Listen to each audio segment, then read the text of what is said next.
You're listening to the Murder Speaks podcast, the show that spills the tea about true crime. Here's your host, Wendy Hinbest.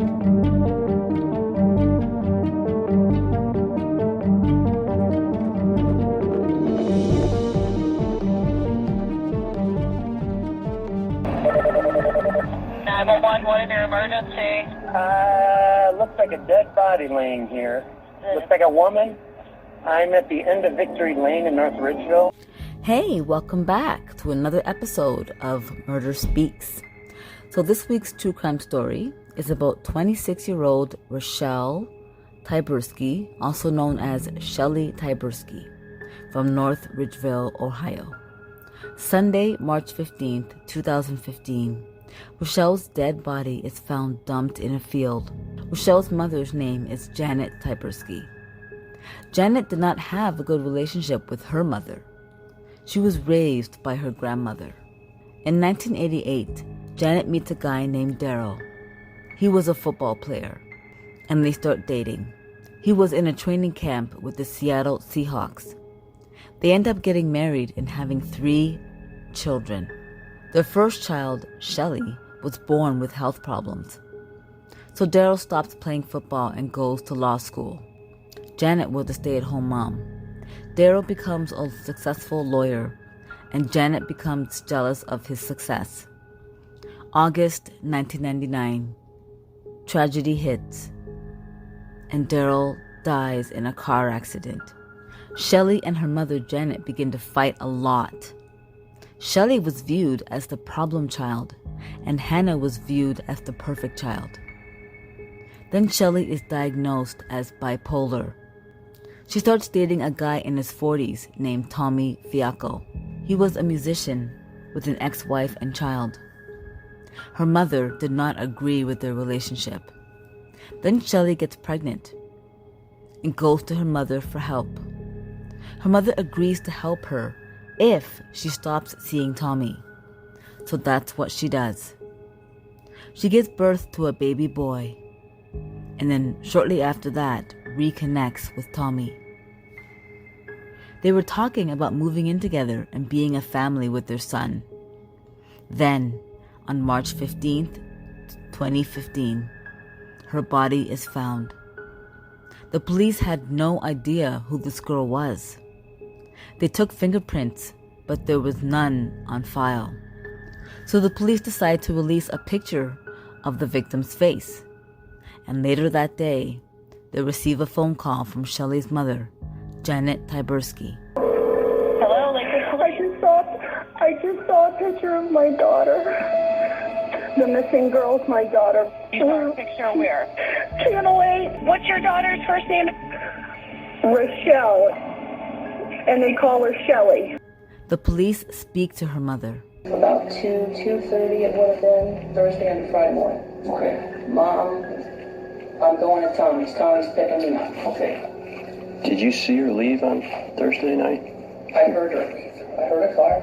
So I'm like, God, half asleep. I'm like, okay, so she did go. And She tells police Shelly went to stay with her boyfriend Tommy for the weekend. She also tells police that they had an argument, so she left to go and stay with her boyfriend. She tells police that Tommy picked her up the night before she went missing. So the police speak to Tommy.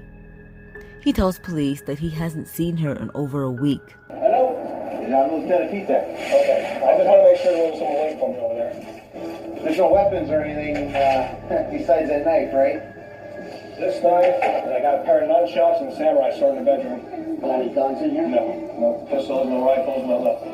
Okay. I got this message. It says it was her, so it was Shelly. Yeah, she's been identified. I can't give you exact days, man. All right? Well, I'm always drunk. Yeah. I'm just being honest with you. Yeah, like I said, the only reason I know it's Tuesday right now is I know it's St. Patrick's Day. I've been in a blackout drunk for the last 4 days before that. I called her, Mom. Janet? Yeah. I asked her, I said, did you tell those police officers that I picked her up at 2 o'clock in the morning and I was talking to her at 2 o'clock in the morning? She's like, no, I didn't say that to them. That's what she told us. I'm telling you, dude, this chick's being dishonest about a bunch of man. And I don't know why. I never picked her up at 2 in the morning ever. I ain't saying she's guilty of anything. What I'm saying is there's some up with her story. It don't match up to nothing. And I know she's lying. I know it, and she knows it. You're figuring it out, but you'll see, you know. The police search his house and find no evidence he was with her that weekend. Then police decide to speak to her other daughter, Hannah. Hannah was home for the day, and the police want to know why. Hannah tells them she came home to use the computer, but they weren't buying that story. Detectives review surveillance footage close to where Shelley's body was found, and they see Janet's silver van on the surveillance camera. So they get a warrant to search her van, and they find bloodstains in the van, and DNA test confirms it's Shelley's blood.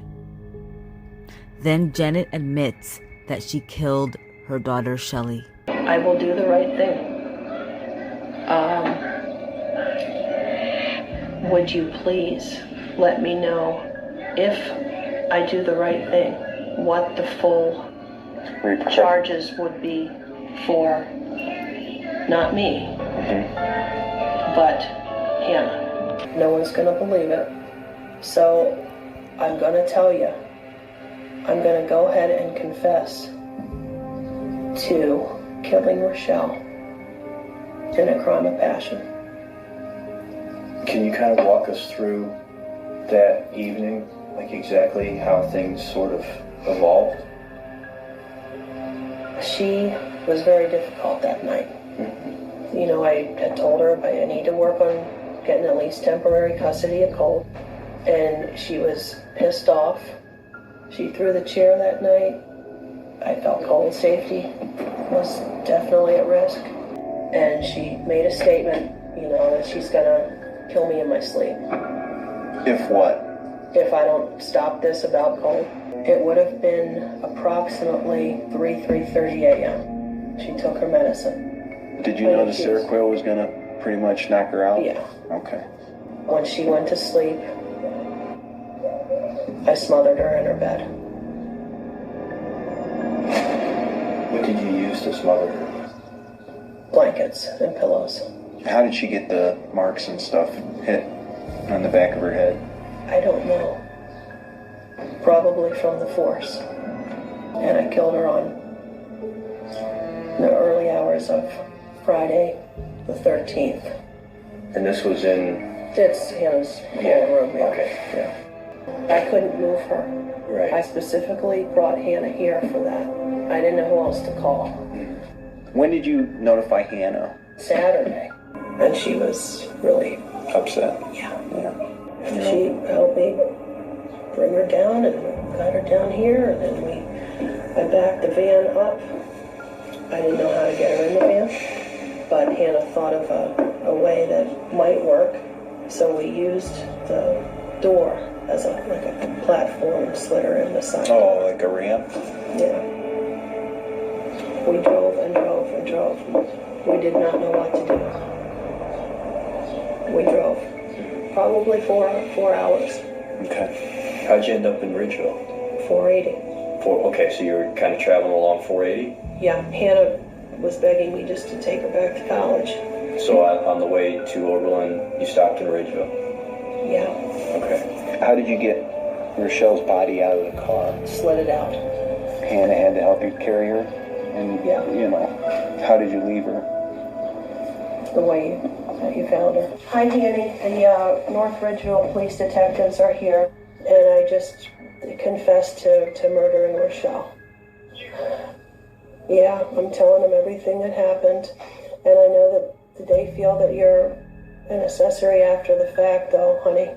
I love you, Hannah, and I'm sorry for involving you in this and moving her body. I'm so sorry, honey.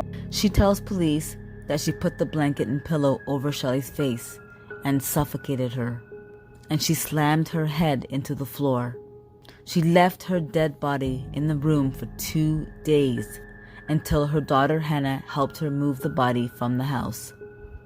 The police learn that Janet took out a life insurance policy on Shelley, and she would receive $150,000 if Janet died.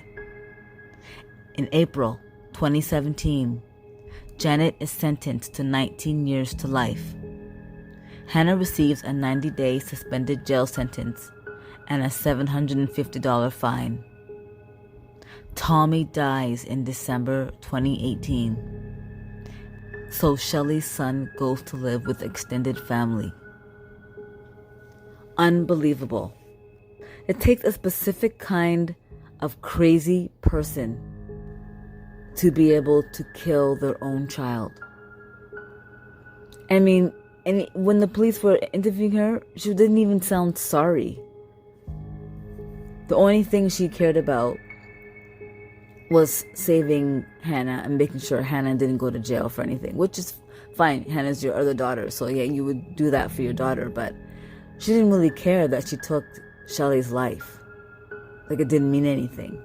And the way they just dumped her in a field and left her out like trash, that's sick.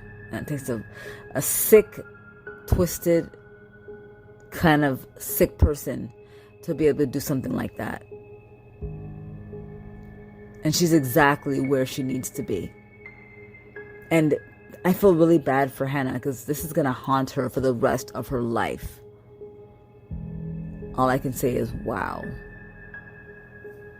Wow. Thank you so much for joining me on this week's Real Crime Story. If you like it, please share it. Sharing is caring. And if you are a true crime addict like me, check out my store, crystalkiss.com. That's Crystal with a K, for some murder merch. I sell t-shirts, hoodies, leggings, and tank tops, so check it out. Free shipping on all orders. Next week, I'm going to have Michelle Lulick on my show. She's an actress who's appeared on the Investigation Discovery Channel in reenactment stories as the victim and friend of the victim on shows like Homicide Hunter, Pandora's Box, Unleashing Evil, and Diabolical. So you don't want to miss it. Thanks for listening. Don't forget to subscribe. Thanks. Bye.